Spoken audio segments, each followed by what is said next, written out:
kawayan guys. Oh, dito sa daanan dito sa papuntang sa loob restaurant. Ay, kawayan. Sa Sida Hotel. Ayala. Ang laki ng building sa kabila. Ayan, kawayan guys. Bagakay. Hadlok ang anong bagakay.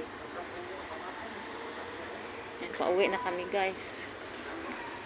Ayan. Parang nasa kami, kalimunan. Bagakay, nandoon yung hotel doon.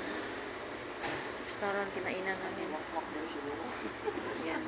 Takot yung aswang ng bagakay yan guys. Galing naman may bagakay. Thank you for watching. Hi guys. Dito yung parking area dito guys. Hi guys, thank you for watching.